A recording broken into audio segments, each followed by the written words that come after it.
The Man Who Returned at Midnight. It was a cold winter night in the small town of Rosewood. The streets were empty, the lamps flickered weakly, and a strange silence covered everything like fog. At exactly 12:03 a.m., someone knocked on Mrs. Eleanor Gray's door.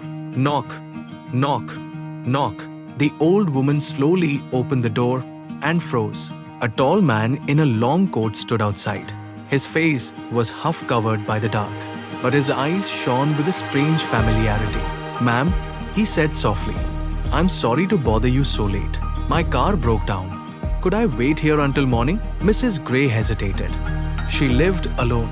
Letting a stranger in at midnight was unwise.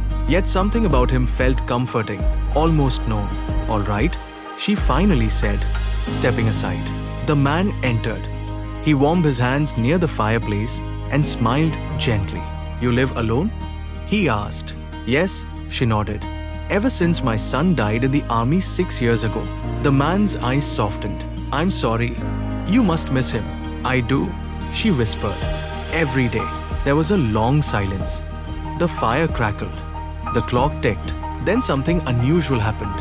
The stranger walked to the shelf and picked up a dusty photo frame. A picture of Mrs. Gray and her young son, Daniel. "This is your son?" he asked. "Yes, my brave Daniel." The stranger's hand trembled. "He looks like a good man." "He was," she said. "He wrote me letters every week." Until her voice broke. The stranger slowly placed the frame back and murmured, "I'm sure he loved you very much." Dash. A strange calm. Hours passed. They talked about life, memories, the changing world, and loneliness. Mrs. Gray felt strangely peaceful, as if she wasn't talking to a stranger, but to someone who truly understood her heart. At 5:30 a.m., the man stood up. "Thank you for your kindness," he said softly. "Not many people would help someone at midnight. Promise me you'll drive safely," she said with a motherly tone. He smiled, the same warm smile she used to see in her son. "I promise." He opened the door, but before leaving, he paused. "I hope you know," he whispered, "your son never wanted you to feel alone. He still watches over you."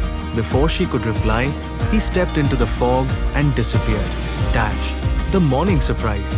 At 7 a.m., Mrs. Gray heard another knock. This time, it was Officer Clark. "Ma'am," he said, "we found your gate open.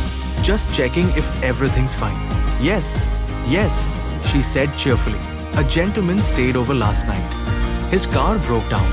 Officer Clark frowned. "A gentleman? At midnight?" "Yes," she smiled. Tall, warm smile. "Looked a little like my son." The officer fell silent.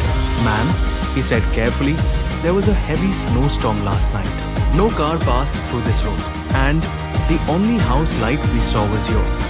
Mrs. Gray's smile faded a little. "What do you mean?" The officer pointed to the snow-covered road. No footprints. Not a single one. No car marks. Nothing. Mrs. Gray looked outside. There were no footprints. Not even her own gate had marks of movement. Her heart trembled. Had she imagined everything? She returned inside and gasped. On her table lay something that wasn't there before. A military dog tag. Shiny. Clean. Inscribed with one name. Daniel Gray. Her eyes filled with tears. Her hands shook. Her son had come home. Just for one night. To tell her she wasn't alone. Dash. Sparkle's moral. Love never truly leaves. Sometimes, it returns when you need it the most.